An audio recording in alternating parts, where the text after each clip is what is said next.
Olá, como você está?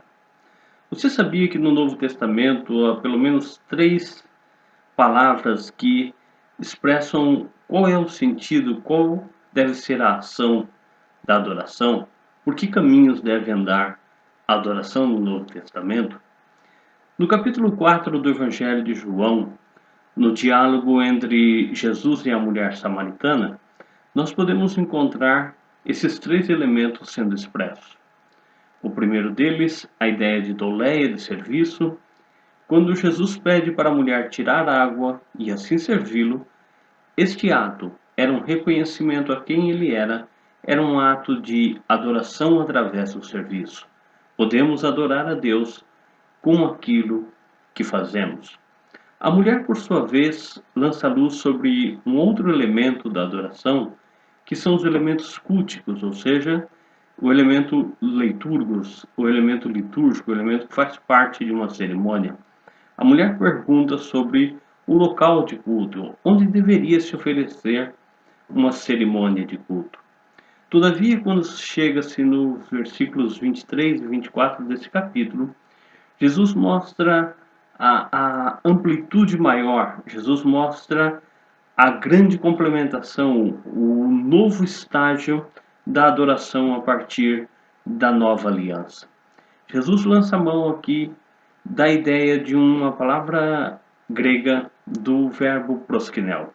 Proskinel, quando ele está falando dos verdadeiros adoradores, adoram em espírito e em verdade, ele lança a mão então de proskinel, e proskinel significa saudar alguém, cumprimentar alguém, prostrando-se com reverência diante desta pessoa.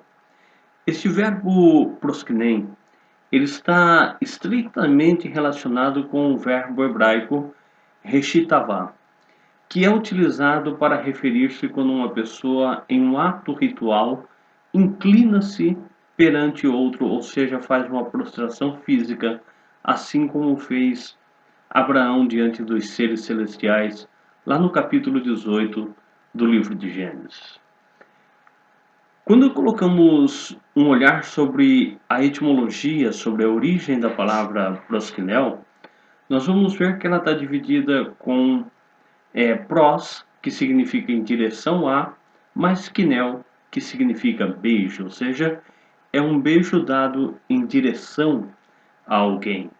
Lançando mão dos historiadores gregos, e aqui faço menção de Heródoto, Heródoto diz que no mundo antigo, especialmente entre os persas, se tinha o costume de cumprimentar-se com um beijo. As pessoas do mesmo nível, as pessoas do mesmo rango, da mesma categoria, beijavam-se nos lábios quando estavam a cumprimentar-se.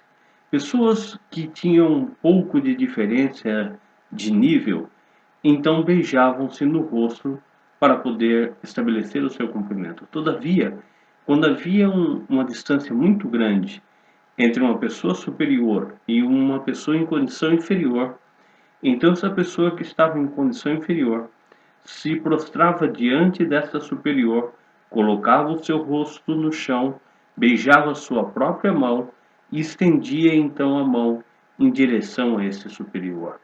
E a esse terceiro aspecto de forma de cumprimento, os gregos chamavam de proskinel, ou seja, proskinel era chegar com prostração, era chegar com uma demonstração de carinho, de afeto, de reverência diante de alguém.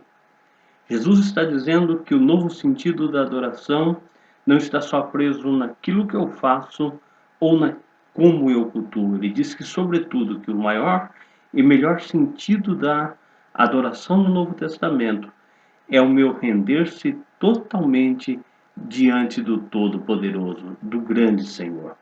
Uma coisa interessante é que este é um verbo indicativo, ou seja, não é uma hipótese, não é uma possibilidade, é algo tido como certo. Jesus disse: se você em certeza quer uma definição de adoração, é proskinel. É o homem que após cinza chegar-se diante do Todo-Poderoso e prostrar-se e render-se e então oferecer para ele o melhor que pode ser oferecido.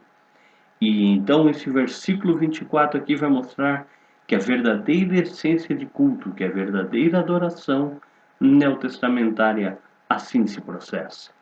Quando lançamos um olhar lá no livro de Apocalipse, nós vamos encontrar os 24 seres que diante do trono do Cordeiro que fora morto, mas que havia ressuscitado, eles tiravam de suas cabeças suas coroas, colocavam diante do trono do Cordeiro e se prostravam em adoração.